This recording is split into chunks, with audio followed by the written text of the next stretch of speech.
Hi అండి, అందరికీ నమస్తే.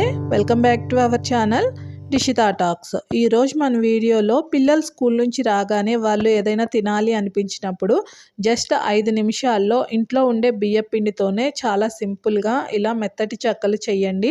చాలా ఇష్టంగా తింటారండి. ఇంట్లో ఎవరికైనా నచ్చుతుంది. నేను ఇక్కడ ఒక 2 కప్పుల వరకు బియ్యం పిండిని తీసుకున్నాను అండి. దీంట్లో ఒక స్పూన్ వరకు టేస్ట్కి తగ్గట్టుగా సాల్ట్ అయితే వేసుకుందాము. ఒక హాఫ్ టేబుల్ స్పూన్ పసుపు కూడాను వేసుకున్నాను. 1 టేబుల్ స్పూన్ కారం వేసుకుంటున్నాను. మీరు స్పైస్ని ఎక్కువగా ఇష్టపడే వాళ్ళైతే సన్నగా పచ్చిమిర్చిని కట్ చేసి కూడాను వేసుకోండి. అలానే ఒక హాఫ్ టేబుల్ స్పూను జీలకర్ర, 1 టేబుల్ స్పూను వాము వేసుకున్నానండి. వాము డైజెషన్కి చాలా మంచిది కదా. అలానే మీకు నచ్చితే 1 స్పూను నువ్వులు కూడాను వేసుకోవచ్చు, టేస్ట్ బాగుంటుంది. కరివేపాకుని ఇలా చేతితో కట్ చేసి వేసేసుకోండి. ఇవన్నీ కూడాను బియ్యం పిండిలో కలిసే విధంగా కలుపుకుందాము. ఒక హాఫ్ కప్పు ఉల్లిపాయలని ఇలా కట్ చేసి వేసుకోండి. ఉల్లిపాయలు మరీ చిన్నగా కాకుండా వీడియోలో చూపిస్తున్న విధంగా కాస్త మీడియం సైజులో కట్ చేసి వేసుకుందాము. ఇవన్నీ కూడాను బియ్యం పిండిలో కలిసే విధంగా ఇలా కలుపుకుందామండి. అక్కడక్కడ ఉల్లిపాయలు ఒకదానికొకటి అంటుకుంటాయి కదా. ఇలా చేతితో నలుపుతూ కలిపామంటే దానిలోని రసం అనేది బియ్యం పిండికి పట్టి టేస్ట్ అనేది చాలా బాగుంటుంది. ఇప్పుడు కొంచెం కొంచెం నీళ్ళని వేసుకుంటూ పిండిని అయితే ఇలా చేతితో నలుపుతూ కలుపుకుందాము అండి. పిండి మరీ గట్టిగా ఉండకూడదు, లూజ్గా ఉండకూడదు. మనము చక్రాలకి వాడతాం కదా, జంతికలకి, ఆ కన్సిస్టెన్సీ వచ్చేలాగా పిండిని ఈ వీడియోలో చూపిస్తున్న విధంగా కలిపేసుకోండి.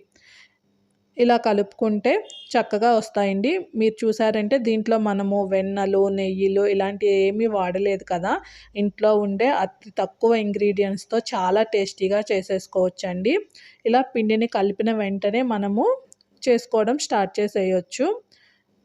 ఇప్పుడు నేను ఇక్కడ ఒక ఆయిల్ కవర్ అనేది తీసుకున్నానండి. మీరు ఏదైనా ఒక కవర్ తీసుకొని దానికి ఇలా ఆయిల్ అప్లై చేయడం వల్ల పిండి అనేది దానికి అంటుకోకుండా కవర్కి ఈజీగా వచ్చేస్తుంది.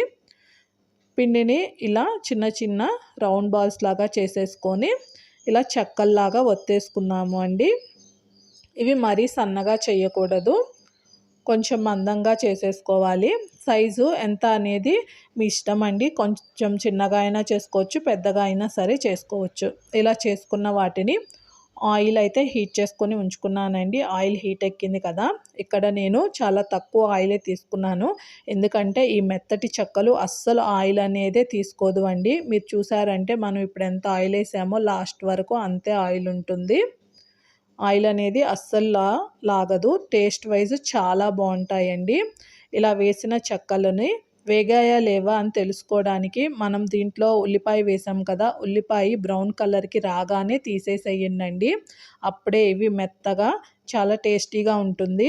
వేగట్లేదు కదా అని ఎక్కువసేపు ఉంచాము అంటే ఇవి డార్క్ బ్రౌన్ కలర్లోకి వచ్చేసి మాడిపోతాయి, టేస్ట్ అనేది మారిపోతాయి. వీటిని ఇలా మెత్తగానే ఇలా తింటేనే వీటి టేస్ట్ అనేది బాగుంటుందండి. ఇలా అన్నీ కూడాను ఆయిల్లో ఫ్రై చేసేసుకుందాము. చూడండి, ఇక్కడ మనం మెత్తటి చెక్కలు రెడీ అయిపోయాయి.